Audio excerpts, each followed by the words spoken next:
ഒന്ന് ഇവിടെ ചർച്ച ചെയ്യപ്പെടേണ്ട വികസന പ്രവർത്തനങ്ങൾ തന്നെയാണ് ഞാനിവിടെ സൂചിപ്പിച്ചത്. അതിലേക്ക് എൻ്റെ പ്രിയ സുഹൃത്ത് വരണമെന്ന് തന്നെയാണ് ആമുഖമായി പറഞ്ഞത്. കഴിഞ്ഞ 13 വർഷക്കാലമായി തുടർച്ചയായി പാലക്കാട് മണ്ഡലത്തെ പ്രതിനിധീകരിക്കുന്ന ഒരു MLA അദ്ദേഹത്തിൻ്റെ സ്വന്തം താല്പര്യത്തിനോ അതല്ലെങ്കിൽ VD സതീശൻ്റെ താല്പര്യത്തിനോ അതല്ലെങ്കിൽ കൊടകരയിൽ നിന്ന് കിട്ടിയ 4 കോടിയുടെ ഉപകാരത്തിനോ വേണ്ടി വടകരയിലേക്ക് വണ്ടി കയറിയതിൻ്റെ പേരിൽ സൃഷ്ടിക്കപ്പെട്ട ഈ തെരഞ്ഞെടുപ്പിൽ തീർച്ചയായും ഈ പാലക്കാട് മണ്ഡലത്തിലെ വികസന പ്രവർത്തനങ്ങൾ ചർച്ച ചെയ്യുമ്പോൾ എടുത്തു പറയാൻ ചൂണ്ടിക്കാണിക്കാൻ നോക്കൂ, ഈ പാലക്കാട് നഗര ഹൃദയം കൂടിയായിട്ടുള്ള പാലക്കാട്, ഈ മണ്ഡലത്തിൻ്റെ ഹൃദയം കൂടിയായിട്ടുള്ള പാലക്കാട് എന്ത് വികസന പ്രവർത്തനമാണുള്ളത്? എന്താണുള്ളത്? കഴിഞ്ഞ 13 വർഷക്കാലം കൊണ്ട് ഇവിടെ പറഞ്ഞല്ലോ തറക്കല്ലിട്ടതിന്റെ കാര്യം ഞാൻ പറയാം.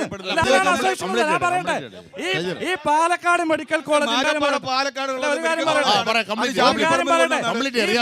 വർഷക്കാലം എടുത്തു പറയാൻ ഒരു വികസനവുമില്ല. ഞാൻ പറഞ്ഞു, ഈ കേരളത്തിൽ ഏറ്റവും അധികം വിദ്യാർത്ഥികൾ പഠിക്കുന്ന സ്കൂളാണ് മോയൻസ് ഹയർ സെക്കൻഡറി സ്കൂൾ. ഡിജിറ്റലൈസേഷൻ എങ്ങും എത്തിയില്ല.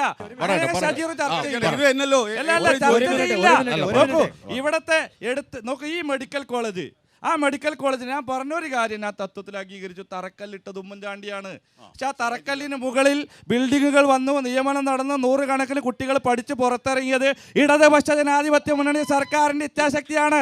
അവിടെ ആകെ അനുവദിക്കപ്പെട്ട 430-ൽ 30 കോടി